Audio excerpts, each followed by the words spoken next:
Good evening सभी को। एक बार प्रथम क्लासेस के यूट्यूब चैनल में आप सभी का बहुत बहुत स्वागत है। हम लोग अभी बिहार एसएससी और जो भी एसएससी का जो भी एग्ज़ाम है उसको ध्यान में रखते हुए इम्पॉर्टेंट क्वेश्चन सब अभी करा रहे हैं। इसको आप लोग बहुत अच्छे से कीजिए, आपको रियली आपको बहुत फ़ायदा करेगा। ठीक है, चलिए तो हम लोग समय बर्बाद ना करते हुए इसको स्टार्ट करते हैं। ठीक है, और इसको समझिए आप लोग। सेट जरूर बनाइए, जो भी आपको पढ़ा रहे हैं ना, या तो बुक जो भी है आपके पास में जो भी अवेलेबल बुक हो तो उसका टॉपिक भी आप बनाइए। उस टाइप का जो भी आपको क्वेश्चन मिल रहा है ना वो आपका जरूर बनना चाहिए। ठीक है ना, या तो सबसे बेस्ट है कि आप सेट बनाइए। ठीक है, सेट बनाइए तो जो भी गलतियां होगी वो धीरे धीरे धीरे आपका अच्छा हो जाएगा। ठीक है, तो चलिए यहाँ पे हम लोग स्टार्ट करते हैं आज। तो पहला क्वेश्चन देखिए कि क्या है दिया हुआ। 1 नंबर क्वेश्चन में आपको कह रहा है कि 8 व्यक्तियों का औसत भार कितना है, वो 40 किलोग्राम। यदि एक व्यक्ति को हटा दिया जाए तो औसत भार 38 किलोग्राम हो जाता है। पूछ रहा है कि हटाए गए व्यक्ति का भार कितना। ठीक है, तो 8 आदमी औसत भार, तो औसत मतलब क्या है, एक आदमी का। औसत मीन्स एक आदमी, तो एक आदमी का वेट आपका कितना है तो 40 किलोग्राम है।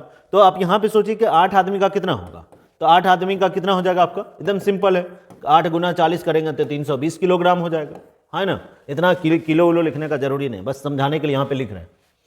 अब करें कि एक व्यक्ति को हटा दिया जाए, तो एक व्यक्ति हट जाएगा तो अब आदमी कितना हो गया आपका 7। अब ये 7 आदमी का कितना बोल रहे हैं, औसत। औसत मतलब एक आदमी का, तो अब यहाँ पे एक आदमी का कितना हो रहा है तो 38 हो रहा है ना। तो अब यहाँ पे अगर इसको मल्टीप्लाई अगर हम लोग कर रहे हैं 38 × 7 तो कितना हो जाएगा। ठीक है, देखिए गुना करने के लिए जाने कि पेन पेपर से गुना करें, या तो देखिए 40 × 7 कर लेंगे तो कितना होगा, 40 × 7 तो कर सकते हैं, 2 बढ़ा के गुना कर ले तो बाद में घटा लीजिएगा, है ना। या आप 30 गुना 7 कर सकते हैं, 30 गुना 7 कितना हो जाएगा 210, और 8 गुना 7 करेंगे तो कितना होगा 56 यानी 56। तो 210 यानी 210 और 56 करेंगे तो कितना हो जाएगा 266। तो ये हो जाएगा 266, ऐसे हो जाता। या 40 गुना 7 करते तो कितना होता 280। 2 आप ले लिए हैं कितना, 7 बार ज़्यादा लिए हैं, तो यानी कि 14 को घटाते, 280 में 14 घटाते तो कितना आ जाता 266, यानी कि 7 आदमी का वेट कितना हो गया ये। तो वही पूछ रहा है यहाँ पे कि हटाए गए व्यक्ति का भार क्या है, जो हटा आदमी उसका भार कितना है। तो उसको हम लोग इसमें से इसको घटा दिया, 8 आदमी से 7 आदमी जाएगा तो क्या, जो एक आदमी आउट हुआ उसका हम लोगों को निकल जाएगा। तो यहाँ पे सोचिए, यहाँ पे कितना हो जाएगा 34 और 20, नहीं ये इसमें 34 अगर जोड़ेंगे तो कितना हो जाएगा 300, और वो और उसमें 20, तो 34 और 20 कितना हो जाता है। ठीक है, 34 यानी 50, यहाँ पे टोटल कितना हो जाएगा तो 54 kg हो जाएगा। तो हमारा आंसर क्या हो जाएगा तो बी नंबर हो जाएगा, है ना। चल, एकदम बहुत सिंपल क्वेश्चन था। अब यहाँ पे कह रहे कि एक वस्तु का क्रय मूल्य अंकित मूल्य का 64%, और कह रहे कि 20% का छूट देने के बाद कह रहे कि प्रॉफिट का गणना कीजिए। ठीक है, देखिए ये प्रॉफिट एंड लॉस का आपका क्या है कि सवाल है दिया हुआ, है ना। तो यहाँ पे देखिए कि आपको समझाते हैं एकदम सिंपल। एमआरपी का 64% क्या है, क्रय मूल्य है, तो यानी कि एमआरपी का 64% क्या है, तो वो कह रहे हैं कि सीपी। तो एमआरपी अगर आपका कहने का अर्थ क्या है कि एमआरपी अगर 100 है, ठीक है, तो सीपी आपका कितना है दिया हुआ, तो ये हो गया 64%। 100 का 64% क्या होगा 64। अब कह रहे हैं कि 20% की छूट देने के बाद, तो छूट किस पे दिया जाता है, छूट हमेशा एमआरपी पे ही दिया जाता है। ठीक है, छूट हमेशा एमआरपी। तो सोचिए कि एमआरपी पे छूट देते हैं, तो यहाँ पे अगर 20% छूट दे देगा तो 100 का 20% कितना होगा, 100 का 20% कितना हो जाएगा 20 रुपया। तो 20 रुपया अगर छूट दे दिया तो कितना, यानी कि ये सामान का जो एसपी हो गया वो कितना हो गया 80, है ना। तो वही यहां से पूछ रहा है कि तब उसको प्रॉफिट कितना होगा। एमआरपी पे डिस्काउंट बराबर क्या होता है, एमआरपी पे छूट देने के बाद जो प्राइस बचा वो उसको हम लोग क्या बोलते हैं, उसको बोलते हैं हम लोग विक्रय मूल्य, यानी कि सेलिंग प्राइस बोलते हैं, है ना। तो यहाँ पे 100 का 20% आपको छूट दे रहा है, 20% मतलब क्या 20 रुपया, है ना। तो 20 रुपया आपको क्या मिल गया, छूट मिल गया। तो ये जो हो गया ये क्या हुआ 80 रुपया क्या हो गया आपका एसपी हो गया, विक्रय मूल्य, और सीपी आपका कितना है 64। तो सोचिए कि प्रॉफिट बराबर क्या होता है, यही ना पूछ रहा है प्रॉफिट परसेंट आपसे। तो प्रॉफिट परसेंट बराबर क्या, तो प्रॉफिट कितना हो रहा है 16 रुपया प्रॉफिट हो रहा है। जब भी प्रॉफिट होगा तो वो प्रॉफिट या लॉस किस पे होता है, वो सीपी पे होता है। तो यहाँ पे कितना आ जाएगा 64 इंटू हम लोग क्या करेंगे 100। तो 64 का 16 कितना है 1/4 है, यानी कितना हो जाएगा 25% हो जाएगा हमारा। इसको काट दीजिए या 1/4 ऐसे सोचिए। ठीक है, ये कट जाएगा तो कितना बचेगा, 4 से काटिएगा तो क्या 4 से ये कट जाएगा, 25 बार में कट जाएगा, तो कितना प्रॉफिट हो जाएगा आपका, तो 25% का तो प्रॉफिट हो, है ना। बहुत सिंपल था सवाल, कुछ है नहीं सवाल में। है ना। तो इसको बढ़िया से समझिएगा, ठीक है। प्रॉफिट एंड लॉस से सवाल आपको सारा अच्छा सवाल सब आपको यहाँ पे मिलेगा। अब जैसे 3 नंबर में क्या करा है कि अतुल अकेला एक कार्य को 114 दिनों में पूरा कर सकता है, ठीक है।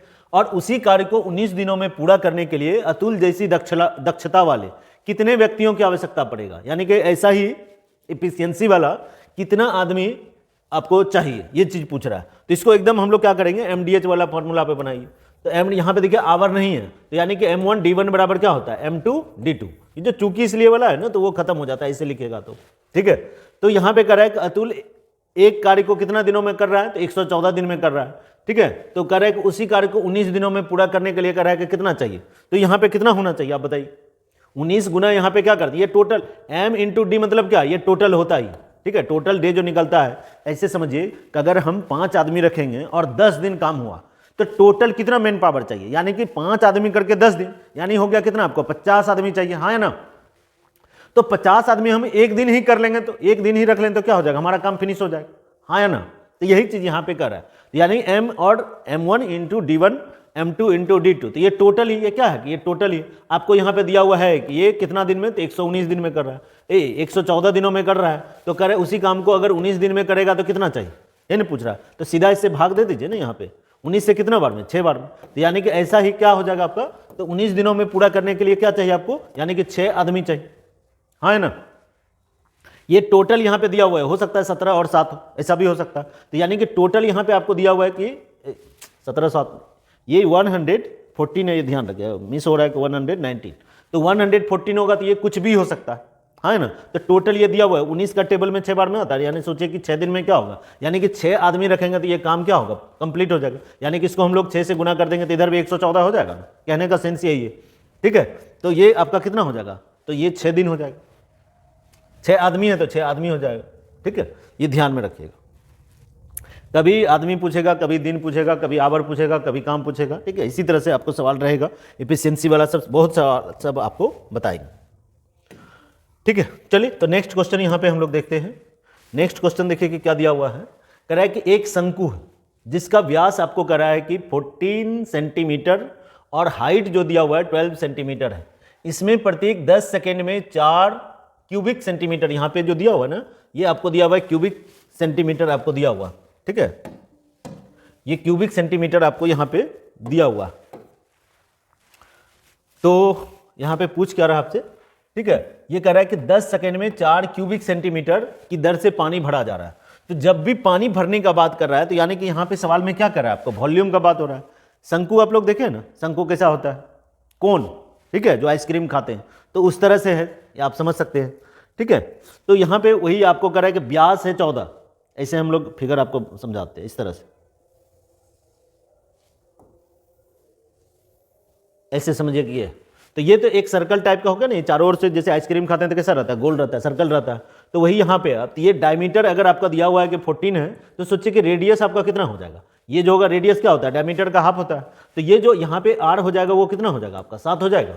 हाइट आपका दिया हुआ है, ये जो हाइट है ना यहाँ से ये वाला दिया हुआ, तो ये हाइट आपको दिया हुआ है कि ये कितना है, तो 12 सेंटीमीटर ये आपको दिया हुआ है। ये कितना है, तो ये 7 सेंटीमीटर आपको दिया हुआ है। तो हाइट ये हो गया। तो कह रहा है कि इसमें, तो इसका क्या करेंगे, तो इसका यहाँ पे वॉल्यूम निकाल लेंगे, ठीक है। जैसे पानी भर रहा है तो यानी कि वॉल्यूम का बात कर रहा है, तो वॉल्यूम, तो यहाँ पे जो कोन है तो इसका वॉल्यूम होता क्या है, तो वॉल्यूम का क्या होता है, फॉर्मूला होता है। फॉर्मूला क्या होता है इसका, देखिए अगर फॉर्मूला नहीं होगा ना तो फिर आपसे बनेगा नहीं, ये सवाल जो है कि वो बनेगा ही नहीं। तो फॉर्मूला कितना होता है, 1/3 पाई आर स्क्वायर एच, ये नहीं होगा। देखिए जहाँ एच नहीं रहता वहाँ पे क्यू होता है ना, और जहाँ पे एच है तो वहाँ पे समझिए क्या होगा, वहाँ आर स्क्वायर होगा। नहीं तो जो एरिया होता है ना, कि एरिया को हम लोग हाइट से गुना कर देते हैं तो क्या हो जाता है, वॉल्यूम हो जाता है। वही चीज़ यहाँ पे, तो ये वॉल्यूम बस इसको आप बैठा दीजिए, तो 1/3 हो गया। और पाई का वैल्यू कितना होता है, 22/7, जनरली हम लोग यही यूज करते हैं, है ना। और इसके बाद आर कितना है, तो आर हो गया 7, तो 7 × 7 यहाँ पे कर देते थे, 7 का स्क्वायर, यही है ना दिया हुआ, 7 का स्क्वायर मतलब 7 × 7। और एच यहाँ पे कितना है आपका 12, इसको काट दीजिए, जो कटने वाला है इसको काटिए, तो 7 से ये 7 कट जाएगा, है ना। 3 से देखिए ये कितना, ये 4 बार में ये कट जाएगा, तो कितना हो जाएगा आपका आंसर यहाँ पे देखिए कितना हो जाएगा, 22 × 7 गुना यहाँ पे क्या करेंगे 4, तो ये कितना हो जाएगा 600, कितना हो जाएगा 616 हो जाना चाहिए, है ना। तो 616 यहाँ पे क्या हो जाएगा, क्यूबिक सेंटीमीटर हो जाएगा हमारा। जब वॉल्यूम है तो यानी कि क्या होगा, तो ये क्यूबिक सेंटीमीटर हो जाएगा इतना। तो अब यहाँ पे आपसे पूछ रहा है कि 10 सेकेंड में 4 क्यूबिक सेंटीमीटर जो है ना वो भरा जा रहा है, तो शंकु को भरने में टाइम कितना लगेगा ये आपसे पूछ रहा है। तो अब इसमें यहाँ पे क्या करते हैं हम लोग, तो 4 सेंटीमीटर आपको कह रहा है कि 10 सेकेंड में 4 से, तो 1 सेकेंड में कितना है ना। तो पहले ये हम लोग निकाल लेते हैं। यहाँ पे सवाल में क्या कर रहा है कि 10 सेकेंड में, ठीक है, 10 सेकेंड में कितना, तो 4 क्यूबिक सेंटीमीटर ये दिया हुआ है। तो सोचिए कि 1 सेकेंड में यहाँ पे जो हो जाएगा तो वो कितना हो जाएगा, ठीक है। तो यहाँ पे हम लोग क्या निकाल सकते हैं यहाँ पे, ठीक है, या तो 4/10 यहाँ पे निकालना पड़ेगा। 10 सेकेंड बराबर इतना दिया हुआ, तो अगर सेंटीमीटर को, अगर 1 क्यूबिक सेंटीमीटर को अगर हम लोग कर लें, इधर से निकालते हैं, तो ये क्या हो जाएगा आपका 10 कितना हो जाएगा, 4 हो जाएगा। अब यहाँ पे आपसे पूछ क्या रहा है, तो एक कहे कि यहाँ पे जो दिया हुआ ना उल्टा इसलिए निकाले कि यहाँ पे क्यूबिक सेंटीमीटर में दिया हुआ, ये जो हम लोग क्या निकाले हैं 616 जो निकाले हैं, तो ये टोटल इसका जो वॉल्यूम हो गया। तो अब यहाँ पे निकाल रहे हैं कि 1 क्यूबिक सेंटीमीटर भरने में इसको कितना टाइम लग रहा है, हमसे पूछ क्या रहा है टाइम, ठीक है। तो इसलिए इसको क्या किए, उल्टा कर दी। तो 1 क्यूबिक सेंटीमीटर भरने में 10/4 सेकंड लगेगा, तो टोटल बराबर क्या हो जाएगा, तो इसमें हम लोग क्या करते हैं, इससे भाग देते हैं। तो 616 भागा ये कितना हो जाएगा 10/4, ये 4 कहाँ चला जाएगा, तो 4 चला जाएगा आपका कहाँ ऊपर, है ना। ये 4 जो आएगा यहाँ बाय में, तो बाय फिर बाय हो जाएगा, तो यानी कि ये 4 कहाँ चला जाएगा, तो ये ऊपर चला। अब इसको काट दीजिए, तो इसको अगर काटिएगा तो यहाँ पे देखिएगा कितना आता है आपका, इसको हम लोग यहाँ पे अगर गुना करेंगे तो ये कितना आ जाएगा आपका, ठीक है। तो इसको अगर भाग देते हैं तो देख लीजिएगा कितना आता है। अरे अरे क्या गड़बड़ कर दिया,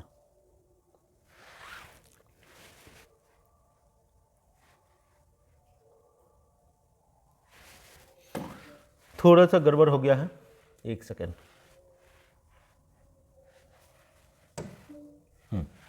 तो इसको खाली हम थोड़ा सा यहाँ पे हटाते हैं, यहाँ पे थोड़ा सा गड़बड़ हो गया है, ठीक है, इसको थोड़ा सा हटाना पड़ेगा। चल, अभी मेरा भी जो है ना इसमें डिजिटल बोर्ड में थोड़ा सा प्रॉब्लम हो रहा है हमको, ठीक है, कुछ दिन और लगेगा तब जाके फ्री हो जाएंगे। चलिए यहाँ पे देखिए कि क्या दिया हुआ है यहाँ पे।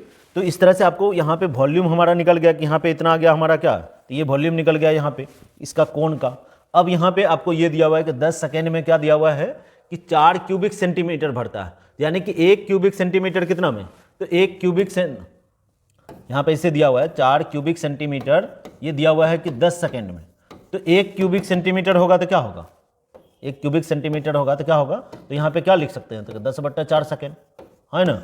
तो ये टाइम निकालना है, तो यहाँ पे क्या करेंगे हम लोग इस तरह से, तो 616 और यहाँ पे क्या करेंगे हम लोग, इसको गुना कर देते हैं, कितना आता है 10/4, ऐसे करेंगे, ठीक है, वहाँ गड़बड़ कर दिए थे, ठीक है। अब इससे इसको काट दीजिए, तो ये कितना बार में कट जाएगा 100, 600, तो ये हो जाएगा 154, यानी कि टोटल जो हो जाएगा कितना हो जाएगा 1540 क्या हो जाएगा, जितना सेकेंड हो जाएगा, है ना। ये क्या हो जाएगा 1540 सेकेंड। अब देखिए कि यहाँ पे सेकेंड में दिया हुआ है कि मिनट में, ये कुछ करेगा, तो यहाँ पे दिया हुआ है सेकेंड में, तो हमारा आंसर क्या हो जाएगा, तो बी नंबर आंसर हो जाएगा।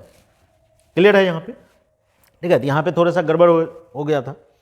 चलिए, तो हम लोग आगे बढ़ते हैं, यहाँ पे नेक्स्ट क्वेश्चन की ओर बढ़ते हैं। तो नेक्स्ट क्वेश्चन देखिए कि यहाँ पे क्या दिया हुआ है। नेक्स्ट क्वेश्चन कर रहा है यहाँ पे, अब रेशियो का सवाल है दिया हुआ, यहाँ पे कह रहा है कि 2 घंटे 40 मिनट, ठीक है, और 1 घंटे 20 मिनट और 10 घंटे का चतुर्थ अनुपातिक क्या है, ये पूछ रहा है कि what is the fourth proportional. यहाँ पे ऑफ नहीं होगा, ठीक है ना, ये ऑफ नहीं होगा, यहाँ पे 2 होगा, ठीक है। 2 hours 40 minute, 1 hour 20 minute and 10 hours. Fourth proportional पूछ रहा है, चतुर्थ अनुपातिक। तो सिंपल अगर हम लोग कैसे निकालते हैं फोर्थ प्रोपोर्शनल, कैसे निकालें, तो ये ऐसे कर रहा है कि 2 घंटा 40 मिनट, ठीक है, ये दिया हुआ है 2 घंटा 40 मिनट आपको यहाँ पे कह रहा है। इसके बाद यहाँ पे क्या दिया हुआ है, ऐसे देखिए, ऐसे लिखेंगे तो आपको डॉट डॉट दिखेगा। तो यहाँ पे हम सिंपल ऐसे लिखते हैं 2 घंटा 40 मिनट। तो 2 घंटा 40 मिनट को कैसे कर सकते हैं, मिनट को भी घंटा में कन्वर्ट करना है, तो यहाँ पे क्या करना होगा, 60 से हमको डिवाइड करना पड़ेगा, हाँ है ना। तो ये हो गया पहला। दूसरा में कितना है 1 घंटा 20 मिनट। तो 1 घंटा 20 मिनट को हम लोग कैसे लिख सकते हैं, तो 1 घंटा 20 मिनट को लिखेंगे 1 होल 20 अपॉन कितना हो जाएगा 60। फिर मिनट को हम लोग क्या कर रहे हैं, घंटा में कन्वर्ट कर दिए। तो इससे इसमें जो रेशियो होगा ये प्रोपोर्शन का चिन्ह है। और यहाँ पे कर रहा है कितना आपका चतुर्थ अनुपातिक पूछ रहा है, तो यहाँ पे कितना हो जाएगा 10 आवर्स हो जाएगा, ये आवर्स में है ही दिया।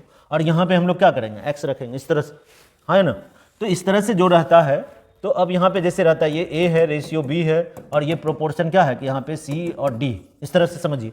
तो यहाँ पे इसको हम लोग क्या लिखते हैं, जैसे A/B, तो बराबर ये क्या कर देते हैं C/D। अब ये क्रॉस मल्टीप्लाई कर सकते हैं ना, हाँ है ना, या इसी को अगर हम लोग यहाँ पे थोड़ा सा छोटा कर देते हैं तो 40/60 है, ठीक है, ये क्या है आपको 40/60 है, जिसको अगर हम लोग छोटा करेंगे तो ये कितना हो जाएगा 20 से 2 बार में, 20 से कितना बार में 3 बार में, ये भी कट जाएगा 20 से 1 बार में और ये 3 बार में कट जाएगा ना। तो अब इसको हम लोग क्या लिख सकते हैं 3 × 2 6 और 2 कितना हो जाएगा, तो यहाँ पे हम लोग बोल सकते हैं कि 8/3 और इसको कितना 3 × 3 1 कितना हो जाएगा, ये हो जाएगा 4/3 और यहाँ पे हो गया 10 और ये कितना हो गया x। तो अब अगर इसको हमको लिखना पड़ेगा तो यानी कि ये क्या ये इससे गुना होता है, ये इससे गुना होता है, हाँ है ना। यहाँ पे जैसे हम लोग ये करते हैं तो क्रॉस करेंगे तो क्या हो जाएगा, a को d से गुना कर रहे हैं, b को c से, वही चीज़ यहाँ a को d से गुना कर रहे हैं, b को c से गुना कर रहे हैं, तो यहाँ पे क्या लिख सकते हैं हम लोग, ठीक है, यहाँ पे क्या हो जाएगा 8/3 इंटू क्या लिखेंगे x और बराबर यहाँ पे क्या लिखेंगे 4/3 इंटू क्या लिखेंगे 10। तो यहाँ नीचे में 3 3 तो कट ही जाएगा, 4 से ये भी कट जाएगा कितना बार में 2 बार में, और 2 से ये कितना बार में कट जाएगा 5 बार में, तो x का वैल्यू कितना हो जाएगा आपका 5, ठीक है। तो 5 घंटा हमारा यहाँ पे हो जाएगा आंसर, आया ना, आया समझ में। तो अब जब भी आपको देखिए बहुत हल्का हल्का ही क्वेश्चन सब रहेगा, ठीक है, तो ये 4th प्रोपोर्शनल 3rd प्रोपोर्शनल ये सब क्वेश्चन सब आएगा। तो यहाँ पे आपको घंटा मिनट है नहीं, ये है एक्चुअल में किसका, तो रेशियो प्रोपोर्शन का सवाल है, ठीक है। तो घंटा मिनट को थोड़ा सा तो आपको आना चाहिए कि हाँ इसको कैसे हम लोग चेंज करते हैं, सिंपल है ना। तो ये जो कंसेप्ट है ना बस उसी के आधार पे हम इसको बस बना दिए, तो आ रहा है, तो यहाँ बहुत सिंपल है ना। अगर ये आता तो इतना लिखना तब डायरेक्ट हम लोग ऐसे बैठाते। तो अभी दोनों काम करते जा रहे हैं, जो नए हैं उनको भी अच्छे से समझ में आ जाए, क्लियर है ना। तो इसको अगर दिक्कत करेगा तो एक बार फिर से इसको देखिएगा। चलिए जो नेक्स्ट क्वेश्चन है ये वाला है हम लोगों का, इसमें देखिए क्या बोल रहा है आपको, कह रहा है कि 34 व्यक्तियों के समूह में 90 किलोग्राम वजन वाले एक व्यक्ति के स्थान पे एक नए व्यक्ति के शामिल होने पर उसका औसत भार 3 किलोग्राम बढ़ जाता है, तो नए व्यक्ति का वजन ज्ञात कीजिए, ठीक है। अगर इसको डिटेल में बनाना चाहें तो भी आप बना सकते हैं, इसको शॉर्टकट में बनाना चाहें तो सबसे अच्छा, ठीक है, जैसे भी मन करे आप बना सकते हैं। देखिए या तो अगर हम लोग डिटेल में बनाएंगे तो क्या करना पड़ेगा, ठीक है, आपको एवरेज पहले मानना पड़ेगा कि 34 व्यक्ति का जो है ना 34 व्यक्ति का आपको एवरेज मानना पड़ेगा, ठीक है। तो 34 व्यक्ति का कुछ ना कुछ आप एवरेज मान लीजिए, कुछ तो होगा ना एवरेज, ठीक है, x किलोग्राम कुछ भी तो होगा, x किलोग्राम होगा। तो 34 आदमी का टोटल कितना होगा, तो 34x हो जाएगा, है ना। एक आदमी का हुआ x किलोग्राम, ऐसे समझिए एवरेज मतलब क्या, एक आदमी का अगर x किलोग्राम हुआ तो 34 आदमी का कितना हो जाएगा 34 गुना x हो जाएगा। अब इसमें से कह रहा है कि 90 किलोग्राम का जो है ना आदमी यहाँ से जा रहा है और उसके स्थान पे एक नया आदमी आ रहा है, समझिए कि y kg वाला आ रहा है, क्या रहा है, तो y kg का एक नया आदमी आ रहा है, यानी कि ये माइनस होगा इसमें टोटल में से और इतना फिर प्लस हो जाएगा। आदमी तो हमारा कितना है, आदमी तो 34 का 34 ही है कि 34 आदमी में से एक 90 किलोग्राम वाला निकल रहा है और उसके स्थान पे कुछ वजन y किलोग्राम वाला एक आदमी आ रहा है। तो यहाँ पे जो एवरेज होगा, तो एवरेज तो इसी तरह से, तो यहाँ पे टोटल आदमी कितना हो जाएगा, ये 34 ही हो। अब बोल रहा है कि एवरेज कितना हो जा रहा है, नया जो एवरेज है उनका क्या हो रहा है, वो 3 किलोग्राम बढ़ रहा है, मतलब पहले जो भी था, जब वृद्धि या कमी जो भी कब होगा, जो पहले कुछ होगा उसी में, तो 3 किलोग्राम एवरेज बोल रहा है कि बढ़ रहा है, यानी कि इस तरह से हो जाएगा, है ना। अगर डिटेल में लिखेंगे तो हम लोग इस तरह से। अब इसको अगर आप सॉल्व करते हैं तो कितना आएगा, तो 34x माइनस 90 प्लस वाई बराबर क्या हो जाएगा 34x, ठीक है, और 34 गुना 3 करेंगे तो क्या हो जाएगा 34 गुना 3 102, यही होगा ना। तो अब सोचिए 34x दोनों साइड है, तो ये क्या होगा कैंसिल। तो अब y बराबर क्या हो जाएगा, सोचिए ये y है तो ये इधर जाएगा तो क्या होगा, जुट जाएगा, 90 जाके उधर जुट जाएगा, तो 102 में 90 आप जोड़ दीजिएगा तो कितना हो जाएगा 192 हो जाएगा, है ना। तो ये डिटेल में हम लोग ऐसे समझ सकते हैं, इतना किलोग्राम हो जाएगा। तो आंसर कौन हो जाएगा आपका, तो 192 किलोमीटर, मतलब क्या कि 4 नंबर आपका क्या होगा, राइट आंसर हो जाएगा, है ना। इसको देखिए आप सिंपल भाषा में ऐसे समझ सकते हैं कि टोटल कितना आदमी है, तो ये आपको 34 आदमी दिया हुआ, टोटल कितना है 34 आदमी आपको दिया हुआ है, ठीक है। उसमें से क्या कर रहा है कि 90 किलोग्राम का एक आदमी निकल रहा है और उसी के स्थान पे एक नया आदमी आ रहा है। तो ऐसे समझिए आदमी तो मेरा 34 का ही 34 है कि 34 टोटल है, इसमें से एक आदमी गया और फिर एक आदमी आ गया, ठीक है। तो यानी कि आदमी मेरा कितना रहा 34 ही ना रहा, ये तो कैंसिल ही हो जाएगा, वो -1 + 1 क्या हो गया कैंसिल। तो आपका आदमी क्या, आदमी तो 34 का 34 ही रह गया, हाँ है ना। अब यहाँ पे क्या कर रहा है कि शामिल होने से औसत 3 किलोग्राम बढ़ जाता है। अब यहाँ पे देखिए ध्यान रखिएगा आप लोग, जब भी दूसरा क्वेश्चन मिलेगा तो क्या करेंगे हम लोग, जब बोले कि औसत बढ़ जाता है बढ़ जाता है मतलब जितना का आउट हुआ है ना उससे ज्यादा उम्र वाला आया, ज्यादा केजी वाला आया, ऐसा जब भी रहेगा। यहाँ किलोग्राम है तो केजी वाला ज्यादा, कभी उम्र वाला रहेगा तो समझिए कि जितना का गया ना उससे ज्यादा एज वाला आया है ना। तो यहाँ पे ये कर रहा है, तो यानी कि एवरेज, ये औसत बोल रहा है, औसत 3 किलोग्राम बढ़ जाता है, यानी कि एक आदमी में 3 किलोग्राम बढ़ जाता है। तो 34 आदमी में कितना बढ़ेगा ये बताइए आप लोग। एक आदमी एवरेज मतलब क्या, एक आदमी में अगर 3 किलोग्राम बढ़ रहा है, ठीक है, एक आदमी में कितना बढ़ रहा है हमारा, तो ये 3 किलोग्राम बढ़ रहा है, तो 34 आदमी में मेरा कितना बढ़ेगा, 34 गुना 3, 34 गुना 3 कितना होता है 102 किलोग्राम, है ना। यानी कि 102 किलोग्राम बढ़ जाएगा किसमें, जितना का आउट हुआ है।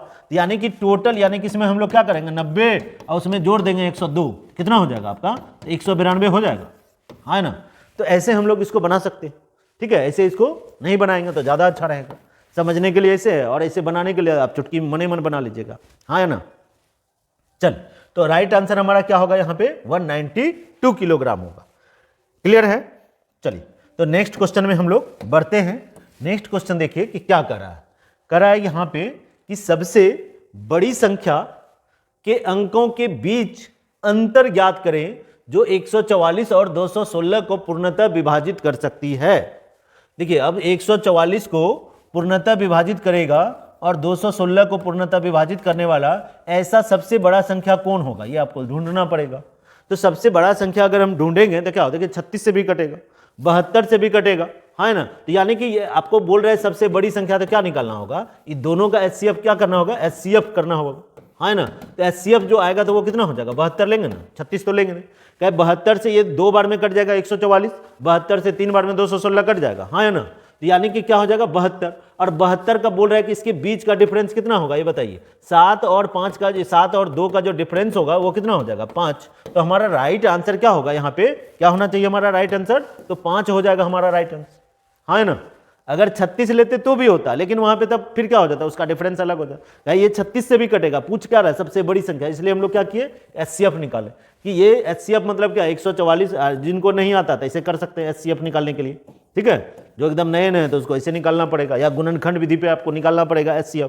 तो ऐसे करेंगे तो HCF तो बचपन में आप पढ़े ही होंगे, तो HCF क्या होगा, यानी कि 72 हो जाएगा। अब 72 के दोनों अंकों के बीच का डिफरेंस आपसे पूछ रहा था, डिफरेंस कितना होगा हमारा 5 हो जाएगा। क्लियर है ना। चल, ऐसा भी पूछा हुआ क्वेश्चन है। आगे बढ़ते हैं हम लोग। अब यहाँ पे टाइम एंड वर्क का फिर आपको सवाल आ गया। यहाँ पे क्या कर रहा है कि 2 व्यक्ति है P और Q एक साथ कार्य करते हुए एक कार्य को 36 दिनों में पूरा कर सकते हैं। Q अकेले उसे 45 दिनों में पूरा कर सकता है, ठीक है। और कह रहा है Q अकेला कार्य शुरू करता है और 5 दिन बाद उसे छोड़ देता है, ठीक है। शेष कार्य को पूरा करने में P को कितना दिन लगेगा ये आपसे पूछ रहा है, ठीक है। तो अब इसको तो एलसीएम मेथड से भी बना सकते हैं, ऐसे भी बना सकते हैं। चलिए आपको समझाते हैं थोड़ा सा कंसेप्ट। तो यहाँ पे जैसे होता है, यहाँ पे क्या कर रहा है 2 आदमी P Q एक, तो दोनों मिलकर कितना दिन में कर रहा है, तो दोनों मिलकर लिखा हुआ है कि 36 दिन में कर रहा है, ये नहीं दिया हुआ, है ना। और Q अकेले आपको यहाँ पे दिया हुआ है कि Q अकेले इस काम को कितना दिन में कर रहा है, तो 45 डेज में कर रहा है। Q इसको कितना दिन में, तो 45 डेज में इसको कर रहा है, ये दिया हुआ। तो अगर ये दिया हुआ है तो यानी कि हम लोग यहाँ पे P का निकाल सकते हैं, P अकेला कितना दिन में कर रहा हो। तो यानी कि यहाँ पे एक दिन में जो ये दोनों मिलकर कर रहा होगा कितना कर रहा होगा 36, और ये कर रहा है एक दिन में कितना कर रहा होगा 1/45। तो 1/36 में से 1/45 P प्लस Q में से अगर Q को घटा लेंगे तो क्या बचेगा, यानी कि सोचिए कि इस तरह से हुआ 1/36 माइनस अगर यहाँ पे हम करें 1/45, तो हमारा आंसर यहाँ पे कितना आ जाएगा, तो यहाँ पे आएगा कितना आपका 180 आ जाएगा, है ना। नहीं होता है तो ऐसे कीजिए, इसको गोली मारिए आप, ठीक है। इसको क्या करते हैं हम लोग ऐसे बना सकते हैं, एलसीएम लेके ही बनाएंगे, ठीक है। तो सोचिए कि 36 गुना पैदा, या तो इसको ऐसे कीजिए सिंपल में, जब ऐसा मिले ना आपको, जहां पे भी ऐसा इक्वेशन मिले तो क्या करना है कि दोनों को गुना कर दीजिए, ठीक है। और दोनों का माइनस है तो डिफरेंस कर दीजिए, अगर प्लस होगा तो दोनों को जोड़ दीजिए, ठीक है, सिंपल आ जाएगा। तो यहाँ पे माइनस बोल रहे थे, यहाँ पे क्या करेंगे 9, और 9 से इसको काट दीजिएगा 4 बार में तो कितना हो जाएगा 180। यानी कि कहने का अर्थ हुआ P अकेला उस काम को कितना दिनों में करेगा, तो P अकेला करेगा उसको 180 दिन में करेगा, है ना। अब यहां पे क्या कर रहा है कि Q अकेले कार्य 45 दिनों में पूरा कर सकता है, और Q अकेला काम करता है और 5 दिन में छोड़ देता है। तो सोचिए कि 5 दिन में Q जो करेगा वो कितना काम करेगा, ठीक है। 5 दिन में जो Q करेगा वो कितना करेगा, ठीक है। तो 5 दिन में Q कितना करेगा, तो 5 बटे कितना करेगा, ये 45 करेगा ना Q, एक दिन में अगर ये 1/45 कर रहा है तो 5 दिन में कितना करेगा, 5/45, और ये काम को छोड़ देता है। अब जो शेष काम बचा उसको कौन करेगा, ठीक है, जो शेष काम बचा उसको कौन करेगा आपका, तो उसको पी करेगा। और पी कितना दिन में कर रहा है, तो टोटल ये यहाँ पे टी मान लीजिए, और इसका टोटल कितना है 180, और इतना बराबर क्या हो जाएगा, एक काम हो जाएगा। तो इसे हम लोग बना सकते हैं, है ना। इसको एलसीएम मेथड से भी बना सकते हैं कि 36, देखिए यहाँ पे थोड़ा सा सॉल्व कीजिए। अब ये अगर 5/45 है तो 1 कितना हो जाएगा 9, ये इधर जाके घटेगा, ठीक है। इसको अगर आप घटाइएगा t/180 बराबर क्या लिखेंगे 1 माइनस 1/9 करेंगे, तो 9 1 जा 9 माइनस 1 करेंगे तो कितना हो जाएगा 8/9, और 9 से ये कितना बार में कटेगा, तो 20 बार में। तो t बराबर सोचिए कि कितना हो जाएगा, 20 गुना 8 करेंगे तो क्या हो जाएगा 160 हो जाएगा, है ना। तो ये यानी कि शेष काम को जो ये वो करेगा P, वो कितना दिन में करेगा, तो 160 दिन में करेगा। तो हमारा 4 नंबर आंसर होगा। तो अगर आपको ऐसे समझ में नहीं आ रहा है, ठीक है, तो आप इसको दूसरे तरीके से भी इसको समझ सकते हैं। जैसे कि यहाँ पे ये 36 है ना, और ये कितना है आपका 45, इसमें P Q दोनों है मिला हुआ, ठीक है, और इसमें सिर्फ कौन है, तो Q है। दोनों का एलसीएम ले लीजिए, 36 और 45 कितना हो गया आपका 180, तो इतना यूनिट मान लीजिए, ठीक है। ऐसे भी मान के आप बना एलसीएम मेथड पे बना सकते हैं। और ये 36 दिन में 180, तो एक दिन में ये कितना करेगा, तो ये 5 यूनिट करेगा। और ये 45 दिन में आपका 180, तो एक दिन में कितना करेगा, तो 4 यूनिट करेगा, है ना। तो Q एक दिन में 4 यूनिट है। तो सोचिए आप कि Q जो करेगा 5 दिन में कितना करेगा, Q 5 दिन में कितना करेगा, तो 5 गुना 4 कितना हो जाएगा, तो 5 गुना 4 क्या हो जाएगा 20 यूनिट, है ना। टोटल आपका काम कितना है, टोटल जो काम है आपका 180 है, तो 180 में से आपका 20 चला गया, तो इसीलिए हम लोग यहाँ पे क्या निकालेंगे, P जो करेगा वो कितना काम करेगा, तो 180 में से हम ये 20 को घटा लीजिए तो कितना बचेगा आपका 160 हो जाएगा, हाँ है ना, आ रहा समझ में। तो आप ऐसे भी इसको बना सकते हैं, वैसे भी बना सकते हैं। चलिए, तो मेरे ख्याल से आप लोगों का डाउट जो है कि क्लियर हो गया होगा। अगर नहीं होगा तो इसको फिर से दोबारा देखिएगा। टाइम एंड वर्क से सवाल आता ही आता है, ठीक है, और डिफरेंट टाइप का आपको मिलेगा। इस कंसेप्ट को थोड़ा सा ध्यान में रखिएगा तो आगे आपको प्रॉब्लम नहीं होगा, ठीक है। चलिए नेक्स्ट क्वेश्चन की ओर हम लोग बढ़ते हैं। नेक्स्ट क्वेश्चन 9 नंबर में देखिए क्या लिखा हुआ है, ए और बी के बीच में 5309 रुपये को इस प्रकार से करा है कि इसको डिवाइड कीजिए ताकि 6% पर एनम की दर से चक्रवृद्धि ब्याज पर 4 वर्ष बाद ए की राशि और 6 वर्ष बाद बी की राशि के बराबर हो जाएगा। तो ब्याज का संयोजन करा है कि वार्षिक रूप से किया गया है, तो आपको बताना है दोनों का हिस्सा बताना है, ए और बी में। तो टोटल यहाँ पे आपको क्या दिख रहा है कि टोटल जो ये आपको है, टोटल जो अमाउंट है वो कितना है 5309 रुपया। प्रिंसिपल है दिया हुआ, दोनों का योग है, ए और बी मिलकर कितना है 5309 रुपया। कितना कितना आपको नहीं पता, और इसको कितना रेट है दिया हुआ, कितना, तो 6% पर एनम की दर से, और ये कह रहा है कि दर से 4 वर्ष बाद ए का और 6 वर्ष बाद बी का, दोनों बोल रहे हैं क्या आपका बराबर हो जाएगा क्या अमाउंट। तो अमाउंट का फॉर्मूला क्या होता है, सीआई में अमाउंट बराबर हम लोग क्या निकालते हैं कि P इंटू 1 + R/100 पे पावर T बराबर क्या लिखते हैं, अमाउंट लिखते हैं, मिश्र धन लिखते हैं इसको। P4 क्या हो गया, इसको हम लोग क्या बोलते हैं, इसको मूलधन बोलते हैं। मूलधन गुना ये 1 प्लस ये क्या R बराबर क्या रेट बाय 100 पे पावर T मतलब टाइम, और ये अमाउंट मतलब क्या हो गया, ये हो गया मिश्र धन। इस तरह से समझिए, ठीक है। तो ये आपको बोल रहा है, तो यहाँ पे ए का आप दोनों का क्या करते हैं, ए को हम यहाँ पे आप मान लीजिए ए का हिस्सा कुछ भी होगा आपको नहीं पता, ए का ए ही मान लीजिए, ठीक है। ए इतना रुपया लगा रहा है और ये इस पे कह रहा है कि ब्याज मिलने के बाद जो ना दोनों का अमाउंट सेम हो रहा है, तो यहाँ पे आर के जगह हम लोग क्या रखेंगे 6 अपॉन क्या हो जाएगा 100। टाइम यहाँ पे कितना कर रहा है, ए का कितना दिया हुआ है, ए का 4 वर्ष बाद, तो 4 वर्ष बाद इस तरह से हो जाएगा, जो भी इसका प्रिंसिपल होगा अभी आपको नहीं पता, तो इस तरह से हम लोग रख सकते हैं, हाँ या ना, इस तरह से अमाउंट हो जाएगा। अब ये क्या कर रहा है कि बराबर हो जाएगा किसका, तो बी पे बी का जो भी राशि है, ठीक है, और इस पे हम लोग क्या कर सकते हैं, इसका भी रेट क्या है 6%, और ये किसका टाइम कितना है 6 साल, तो ये भी क्या हो गया अमाउंट हो गया, यही वाला सेम चीज आ गया, इस तरह से आ गया। दोनों बोल रहे हैं कि दोनों का अमाउंट, दोनों का जो मिश्र धन है ना वो बराबर इक्वल है, तो इस तरह से हम लोग बैठा दी, हाँ है ना। तो अब यहाँ पे सोचिए कि ये दोनों का तो सेम ही है ना, पावर सिर्फ अलग है, इसका जो बेस है 1 + 6 पे 6 बटा कितना है 100, और ये आपको इस तरह से दिया हुआ है, यहाँ पे भी सेम है पावर है। तो सोचिए कि पावर अगर रहता है हमारा ए पे पावर m, ठीक है, और इसको अगर हम लोग डिवाइड करते हैं इस तरह से, ठीक है, ए पे पावर n, तो ये क्या हो जाता है, अगर डिवाइड होता है तो क्या होता है, बेस अगर सेम है तो पावर क्या होता है घटता है, और अगर गुना करते हैं तो क्या होता है पावर जुड़ता है। तो यहाँ पे क्या लिखेंगे m - n हो जाएगा। तो सेम उसी हिसाब से सोचिए कि अगर a को अगर हम यहाँ पे डाल दें तो ये वाला इधर चल जाएगा, यानी कि दूसरा में इक्वेशन में हम पहला इक्वेशन से अगर डिवाइड करेंगे तो यहाँ पे सोचिए कि क्या हो जाएगा b हो जाएगा, हाँ है ना।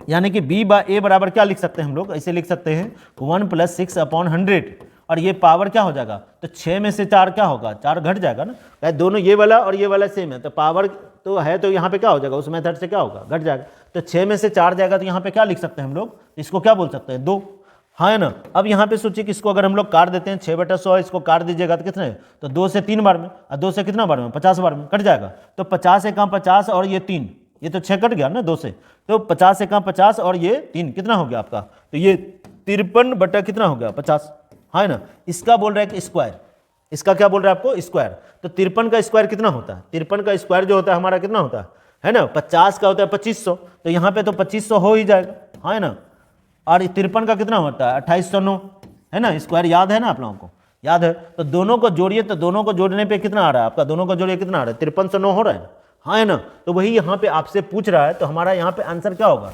राइट आंसर हमारा क्या हो जाएगा, तो ए नंबर हो जाएगा, क्लियर है ना।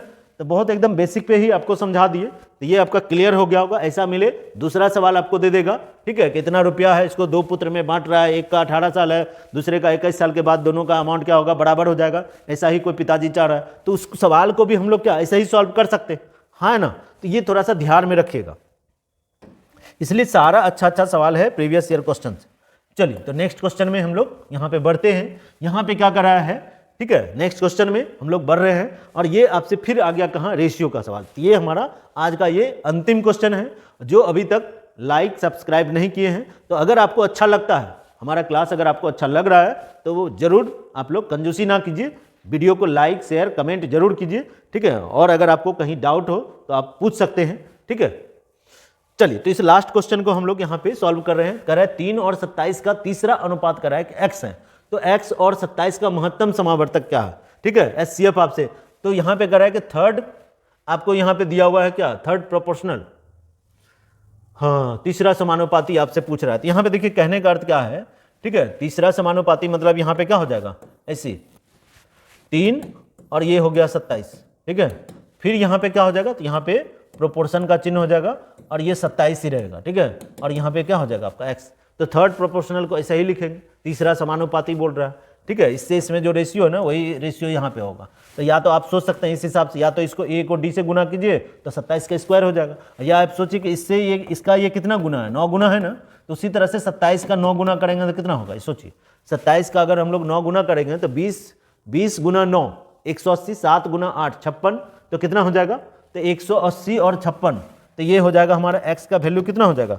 x का वैल्यू हमारा कितना हो जाएगा 246 हो जाएगा, 236, हाँ है ना, तो यहाँ पे हो जाएगा कितना हमारा, तो 236 हो जाएगा हमारा, क्या ये वैल्यू हो जाएगा, क्लियर है। यहाँ पे इसका अगर ये ऐसे ही समझना है, रेशियो में इसका ये 9 गुना है तो इसका भी 9 गुना होगा, इसका 5 गुना होगा तो इसका भी 5 गुना, तो ये हमको ये पता चल रहा है, तो इसका पता चल रहा है, तो इसका भी निकाल, यानी कि x का वैल्यू कितना हो गया 236।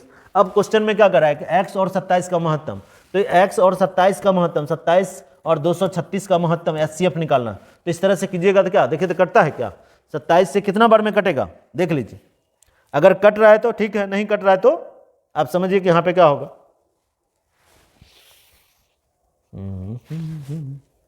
देखिए है कटने वाला कि नहीं है कटने वाला, कितना बार में कटेगा देख लीजिए, ठीक है, तो 27 और 236 अगर पूरा पूरा कट जाता है, ठीक है, तो कटेगा,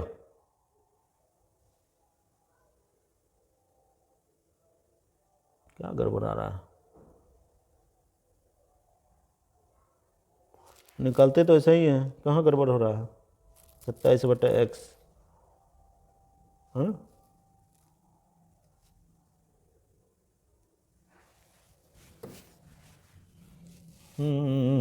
चलिए देखते हैं थोड़ा सा कहाँ गड़बड़ हो रहा है, ठीक है, ये हो गया 3/27 और ये हो जाएगा 27/x, ऐसे नहीं होगा, यानी कि 3x बराबर हो गया 27 गुना 27, यही होगा, 3 से काटिएगा तो ये 9 बार में कट जाएगा, तो सेम तो वही चीज़ आ रहा है, तो 27 गुना 9 हम का गुना गड़बड़ कर रहे हैं, 9 गुना 7, अरे अरे